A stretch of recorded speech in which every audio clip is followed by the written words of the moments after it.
روحانیان نشان دادند. بسم الله الرحمن الرحیم و اعدوا لهم ما استطعتم من قوة و من رباط الخیل ترهبون به عدو الله و عدوکم.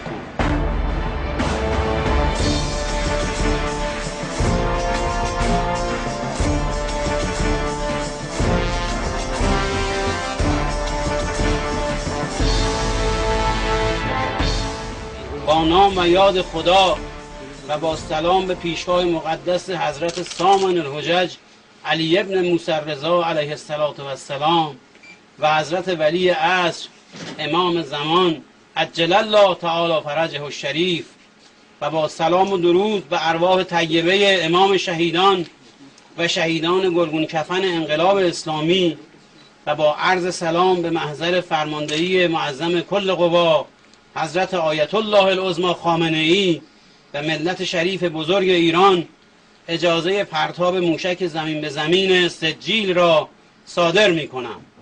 یا علی ابن موسی رضا، یا علی ابن موسی رضا، یا علی ابن موسی رضا، یا علی ابن موسی رضا. و ارسل علیهم طیر الابابیل ترمیهم بحجارة من سجیل.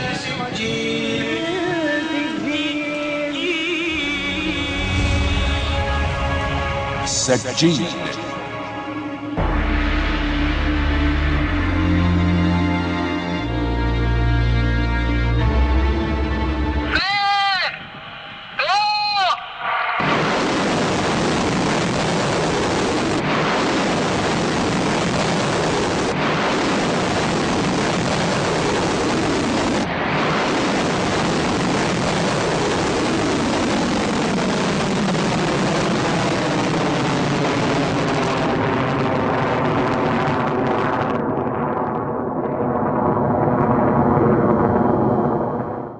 موشک با نام سجیل به دست اقتدار آفرینان صنعت دفاعی وزارت دفاع در سازمان صنایع هوافضا ساخته شده. کلیه مراحل طراحی، تحقیق و ساخت این موشک به دست متخصصین و دانشمندان صنعت دفاعی در وزارت دفاع در سازمان صنایع هوافضا طراحی و ساخته شده.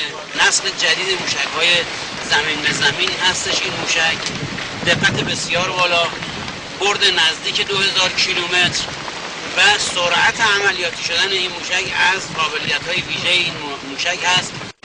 قابلیت‌های بالای این موشک یک توان و اقتدار جدیدی رو در اختیار نیروهای مسلح عزیزمون قرار میده. ما در واقع همینطوری که بارها گفتیم تولید این